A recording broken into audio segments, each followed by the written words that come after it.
Om Namo Bhagavate Vasudevaya. Om Namo Bhagavate Vasudevaya. Om Namo Bhagavate Vasudevaya.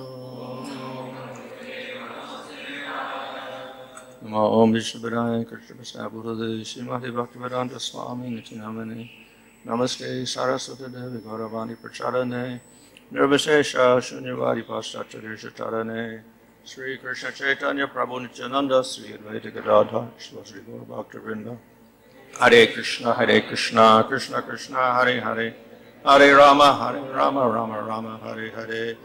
Reading from Srimad Bhagavatam Canto 10 Chapter 52 Verse 1. Shri Sukha Uvacha Itam Sona Grahitonga Krishnik Savaku Nandanaha Tam Parikramya Sannamya Nischakrama Guha Mukhat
Sukha Uvacha. Sukadeva Goswami said, Itam, in this manner, Sa, he, Anugrahita, shown mercy, Anga, my dear, Krishnena, by Lord Krishna, Ikshvaku Nandana, Mochakunda, beloved descendant of Ishvaku, Tam, him, parikramya, circumambulating, sannamya, bowing down, the nischakrama, he went out, the guha, of the cave, mukhat, from the mouth. Translation, Sukadeva Goswami said, my dear king, thus graced by Lord Krishna, Muchakunda circumambulated him and bowed down to him. Then Mochakunda, the beloved descendant of Ishvaku, exited through the mouth of the cave. Seeing that the size of all human beings, animals, trees, and plants was severely reduced, and thus realizing that the age of Kali was at hand, Mochakunda left for the north. Purport. There are several significant words in this verse. A standard Sanskrit dictionary gives the following English meanings for the words Chulaka, little, small, low, vile, poor. indigent, wicked, malicious, abandoned, hard, pained, distressed. These are the symptoms of the age of Kali, and all these qualities are said here to apply to men, animals, plants, and trees in this age.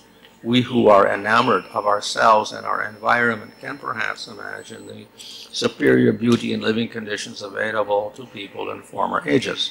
The last line of this text, Jagama Disham Uttaram, he went towards the north, can be understood as follows. By traveling north in India, one comes to the world's highest mountains, the Himalayan range.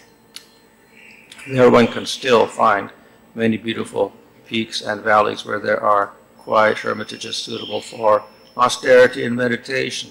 Thus, in Vedic culture, going to the north indicates renouncing the comforts of ordinary society and going to the Himalayan mountains to practice serious austerities for spiritual advancement. The sober king, beyond material association and free of doubt, was convinced of the value of austerity. Absorbing his mind in Lord Krishna, he came to Gandha Madana mountain. The name Gandha Madana indicates a place of delightful fragrances. Undoubtedly, Gandha Madana was filled with the aroma of wildflowers and forest honey with other natural scents.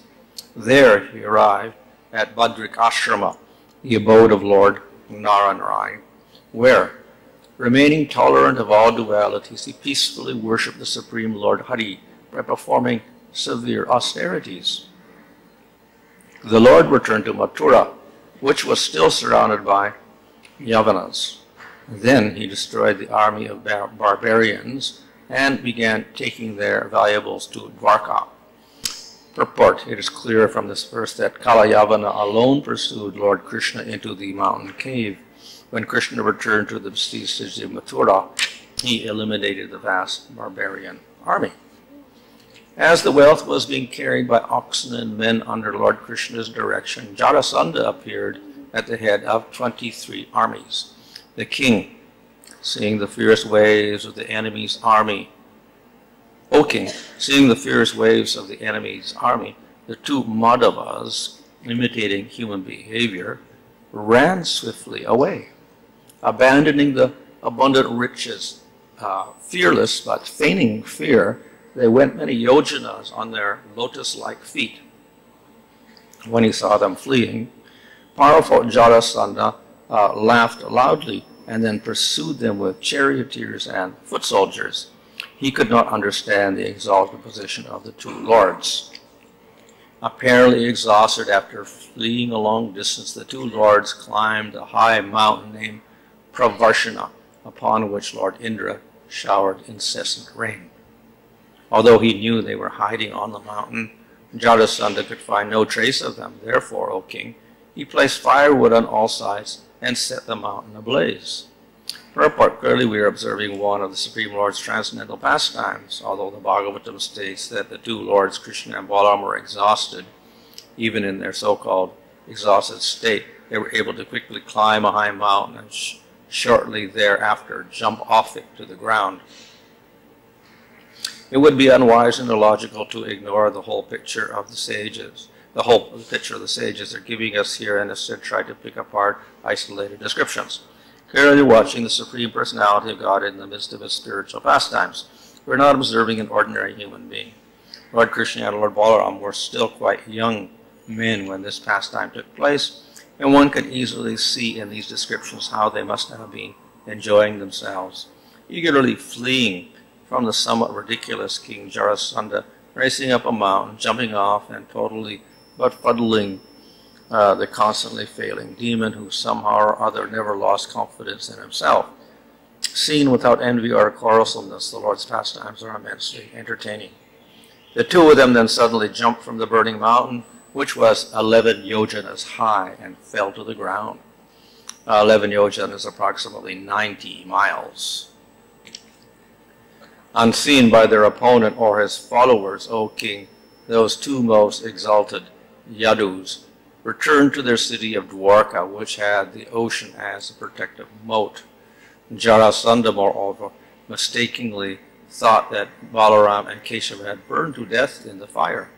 Thus he withdrew his vast military force and returned to the Magadha kingdom. As ordered by Lord Brahma, Raivata, the opulent ruler of Anarta, gave Lord Balaram his daughter Raivati in marriage. This has already been discussed. Purport: the topic of Lord Krishna's marriage to Rukmini will now be discussed. By way of introduction, a brief mention is made of his brother Baladev's marriage. This marriage was alluded to in the 9th canto of Bhagavatam, 3rd chapter, text 33 to 36. O hero among the Kurus, the Supreme Lord himself, Govinda, married Bhishmaka's daughter Vaidarbi, who was a direct expansion of the goddess of fortune. The Lord did this by her desire, and in the process he beat down Salva and other kings who took Shishupala's side. Indeed, as everyone watched, Lord Krishna took Rukmini just as Garuda boldly stole nectar from the demigods. Purport: Srila Jiva Goswami gives the following profound comments on these two verses. The words Shriyo Matram indicates that beautiful Rukmini is a direct expansion of the eternal goddess of fortune. Therefore, she is worthy to be the bride of the personality of Godhead, as stated in Brahma Samhita, Shriya Kanta Parama Purusha. In the spiritual world, all the female lovers are goddesses of fortune, and the male lover is the supreme personality. Thus, Srila Jiva Goswami explains, Srimati Rukminidevi is a plenary portion of Srimati Radharani. The Kartika Mahatmya section of Padma Purana states, Kaishore Gopakanyas Ta Yovane Raja Kanyaka. In childhood, Krishna enjoyed with the daughters of cowherd men, and in his adolescence he enjoyed with the daughters of kings. Similarly, in the Skanda Purana, we find this statement, Rukmini Dvara Vatyam tu Radha Vrindavane Vane. Rukmini is in Dwarka what Radha is in the forest of Vrindavan. The term Swayam Vare here means by one's own choice. Although the word often refers to a formal Vedic ceremony in which an aristocratic girl may select her own husband, here it indicates informal and indeed unprecedented events surrounding Krishna's marriage to Rukmini. In fact, Sri Krishna and Srimati Rukmini chose each other because of their eternal transcendental love. So the first verses conclude the story of Muchukunda. This verse just says how he went to the, departed from the cave, and then he saw that people had changed size because while he had slept, the yuga had changed, and therefore he was much larger than everybody else, so he couldn't do anything there, so he renounced everything and went up to the Himalayas, and according to the Lord's instruction, he did austerities to apparently get rid of his sinful reactions for killing as a kshatriya. Then there's the story of how Krishna and Balaram went back to Dwarka, and there Jarasandha was, they defeated the armies of Kalayavana, and as they were taking away the wealth, then Jarasandha attacked.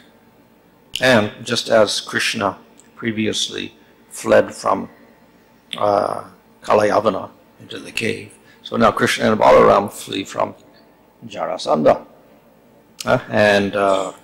Here they climb a huge mountain, and then they jump off the mountain, which was 90 miles high. And then returned to Dwarka, and Jarasandha thought they had burned up in the forest fire that he had set on the mountain, so he went back to his kingdom again.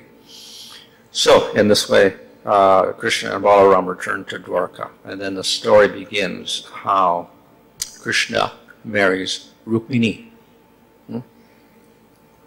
So up till now, we have a description of Krishna in Vrindavan, and then Krishna in Mathura, where Krishna, after he left Vrindavan, he went to Mathura.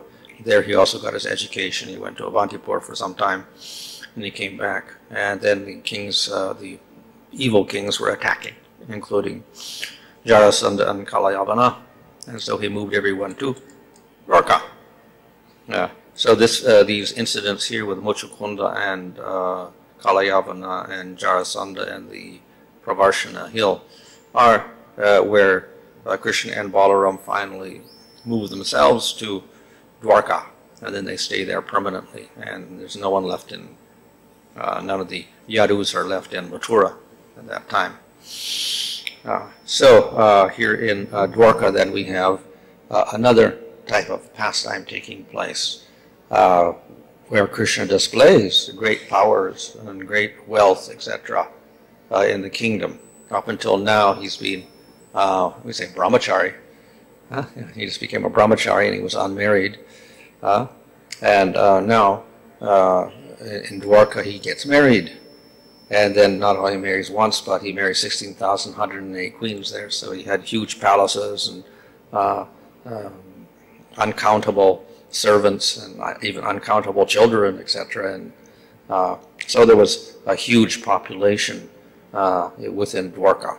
And Krishna was there as head, even though Ugrasena was technically the king. Still, Krishna was regarded as the ruler. So in Dwarka we get a display of great powers in many ways. So, of course, generally the king, a king also doesn't become a king unless he is married. We never have a brahmachari king. So if you're going to be a king, you have to get married also. So Krishna suitably got married, but he didn't marry in the ordinary way because he is Supreme Lord. So he cannot marry ordinary people. So these persons whom he married were also very special. So as explained here, this first Queen Rukmini is actually the Shakti of the Supreme Lord, not an ordinary person, non-different from Radha in Vrindavan. So she's also very, very special. And there's a lot of verses dedicated to describing Rukmini and her pastimes and her character, etc. She is considered one of the principal queens. In Vrindavan, of course, Radha is the main person, but then we have of course the Astasakis, and we have Chandravali and others.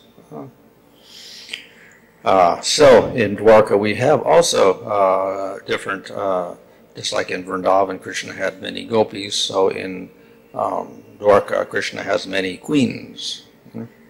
And of course there are also certain queens are equated with certain personalities in Vrindavan, so we have identities of the, like the Astasakis are identified with certain queens. And Radha actually is, another identity of Radha is Satyabhama, and then Rukmini becomes Chandravali. But in general we say they're all, particularly Rukmini and Radha are very, very prominent, even in Vrindavan. So again, there's prominence in Dwarka. But actually we see that here Rukmini becomes quite prominent as one of the main queens in Dwarka. Yeah. So she's definitely not an ordinary person, and therefore it is said that just as we have Radha in Vrindavan, so we have Rukmini in Dwarka. They're very, very similar. So that means, of course, Radha also is not an ordinary person. Yeah? So our Goswamis also explained that Radha also is ultimately the Hladini Shakti of the Lord. So we can't even classify her as an ordinary jiva. Similarly, the main queens of Dwarka also we have to put in a very special position. Yeah? So Rukmini being a principal queen, she's also in this very special position of not being an ordinary person. And of course, eternally, in the spiritual world, we have Krishna with his queens, just as we have Krishna with all the gopis and Radha. So they're also actually eternal. So nobody becomes Rukmini, as nobody becomes Radha. So when Krishna marries Rukmini, this is a pastime because eternally in the spiritual world he's married to Rukmini and Dwarka. And so we can say that the Rukmini here is simply an expansion of, or non-different from, the Rukmini in the spiritual world.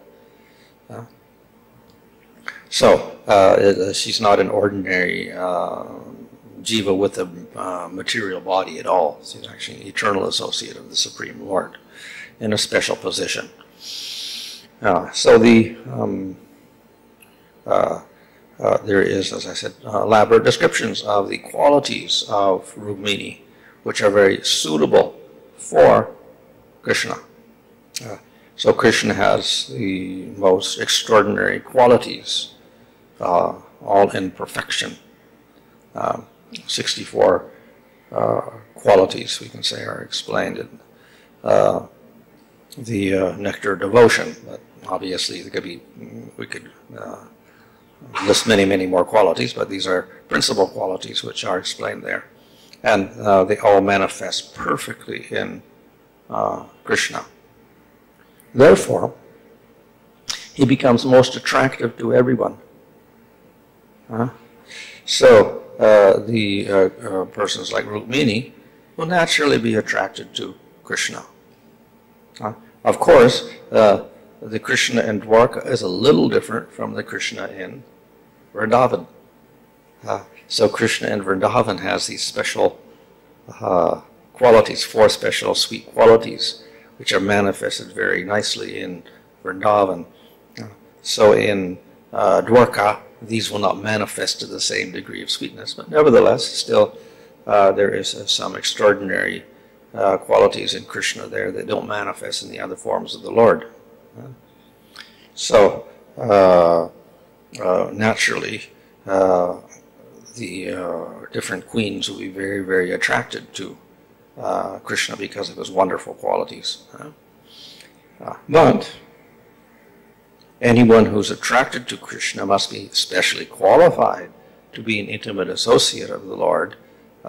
And one of the intimate associates is the queen. The queen is with the Lord in Dwarka most of the day. So she must have very special qualities to get that position of being a queen. And if it's a principal queen, then obviously the qualities have to be very, very special. So we have in various places, including Chaitanya Charitamrita, we have a list of the wonderful qualities of Radha, which qualify her as the consort of Krishna in Vrindavan. So similarly, Rukmini, Satyabhama, and others have wonderful qualities, and particularly the qualities of Rukmini are glorified. And we'll see that later on in the different descriptions. So these are, well, they appear like material qualities, just as Krishna's 64 qualities also may appear like material qualities. He is clever or skillful in the arts, etc. So they may look like it's material. Actually, everything related to Krishna is spiritual, so they're spiritual qualities. And similarly, the qualities that manifest in the queens of Dwarka, including Rukmini, are spiritual, not material qualities. So they may have a material comparison, like humility or whatever. So why they're different is because all of these qualities are actually related to giving pleasure to Krishna. So they become spiritual qualities. Krishna manifests various qualities for what reason? So he can have pastimes with his devotees. And similarly, the devotees manifest spiritual qualities to have pastimes with Krishna. So this is all manifested for pleasing each other. So they're all spiritual qualities, not material qualities. We manifest material qualities. Why? To enjoy in the material world. So we're getting our own enjoyment here. Here, qualities are manifest for the pleasure of Krishna. That is devotees' qualities. So quite different. Therefore, the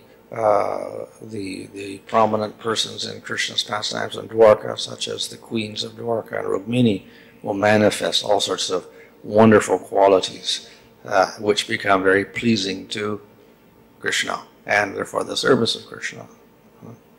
Therefore, anyone who manifests these qualities has to be very, very special. Different devotees manifest different types of qualities, and consequently, they end up with different rasas according to their qualities that they manifest and their different tastes, etc. They have different rasas. We also know that the highest and most intense rasa is Madhurya rasa. That is true in Vrindavan. It's also true in Dwarka. So therefore the queens in Madhurya rasa are considered to have the most intense relationship and also the most intense bliss with Krishna. They display the most extraordinary qualities which give pleasure to Krishna. He experiences bliss from those qualities. And of course, the queens of Dwarka, they also experience bliss by relishing the qualities of Krishna. So, the qualities of Krishna act as a stimulus for the love, and the qualities in the queens will act as a stimulus for Krishna's love. This is what we call the Udipana, part of Vibhava in rasa. So therefore the qualities and the appearance of a queen like Rukmini is very, very important for establishing and nourishing the rasa. If we don't have any qualities in the object of love, how can there be a loving relationship? So there must be qualities. So in this, later on we'll see also in the pastime of how Krishna marries Rukmini and afterwards how he teases her. We'll find various wonderful qualities manifest in each of them. And each of those qualities of Rukmini stimulate rasa in Krishna, and the qualities that are in Krishna stimulate rasa in Rukmini. And this way they perform pastimes and they experience great bliss. So in these pastimes we'll see how Rukmini sends a message to Krishna, and then Krishna comes and kidnaps her like this. So in this pastime we'll have a display of certain wonderful qualities which will stimulate the love between the two of them. We see, of course, the love of Rukmini actually is stimulated first simply by hearing about him. She never saw him, and she developed this love for Krishna. This is what we call the Purva Raga. They haven't met, but a love begins to develop, and consequently she writes a letter, etc. So there's a whole sequence of how she develops her attachment to Krishna. And through that we see the strength of that attachment as well. But on the other hand, we see it's an internal relationship in the spiritual world, so it's not surprising that she would develop that attachment within the pastimes when Krishna is displaying himself on Earth planet.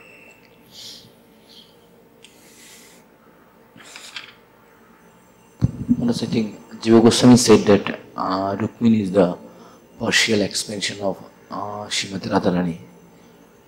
But I know that she is the incarnation, she is Chandravali. How to see this? Well, he's quoting from different Puranas to show that they're, so when these Puranas give this quotation, we say it's a general, this is a very general description of how Rukmini, like Radha, is Shakti of the Supreme Lord. But then when we get into particulars, we also see that her qualities are a little different. And that Satyabhama's qualities are more in line with Radha's qualities. So therefore Rupa Goswami identifies them like that later on. But as a general, we understand they are Shakti of the Lord. Another question we see, normally in the Vrindavan, Krishna is more inclined to Srimati Radharani, and Radharani also, she is a special devotee. But in the case of Dwaraka Pastam, we see Krishna gives more importance to Rukmini, not that Satyabhama, because she is the chief queen in Dwaraka. Well, we can say there's maybe a difference in the pastimes also. So in Vrindavan we have the highest pastimes, and the highest bliss with the highest relationship between Radha and Krishna. So we have, and it is, for a large part we can say it is Parakya. And in Dwarka, then we have pastimes with 16,108 queens, but it is married Swakya. And then we'll see some differences there also. So here we see one difference. We see that Rukmini becomes more prominent than Satyabhama, even though we identify Satyabhama with Radha. And so we find some differences in the pastimes. Of course, we can say that maybe it's only an apparent more attraction for Rukmini than Satyabhama because of the descriptions given. On the other hand, each queen is fully satisfied with the relationship that Krishna has with them. So, and therefore, that maybe be our interpretation that Krishna is more attracted to Rukmini than he is to Satyabhama. That's how we see it, simply because prominence is given to these certain stories here, which describe Rukmini more than Satyabhama. That's all. Another question, Krishna married 16,108 queens in Dwarka. These same queens are there in the spiritual also in Dwarka? It looks like it, yes. Yeah. So that means that because in Dwarka we see there are some Sokiya, means they did sadhana, then they got Krishna as a husband. So that means that, but in the spiritual this kind of things are not there. What's that? Means in the 16,108 wives. Mm-hmm. That means in the spiritual world they are permanent, and whatever we see in the material world, especially these queens, they are expansion of Dwarka. Of course, in the spiritual world, it's not described exactly how many queens there are in Dwarka. So when we see descriptions of Dwarka there in, like Brihad Bhagavatamrita, doesn't mention exactly 16,108. There could be more, we don't know. But here particularly is mentioned in the earthly pastimes, or according to that Leela, that was 16,108. So not quite sure what happens in the spiritual world. But in Nectar Devotion, there Rupa Goswami says that you could, if you do Vaidya Bhakti and prefer Madhurya Rasa with Krishna, then you could be a queen in Dwarka. So that would indicate that there would be more queens in that case. This is Madhurya Rasa in the material world. Madhurya Rasa in the material world. If someone someone owes Shri Radha Krishna but doesn't follow the Ragana Bhakti. Yeah, Vaidya Bhakti. Vaidya Bhakti, yeah. Yeah. So he can be queen in the Dwarka pastime. Yeah. So that means unlimited. It could be, yeah. Which is not surprising because Krishna is unlimited.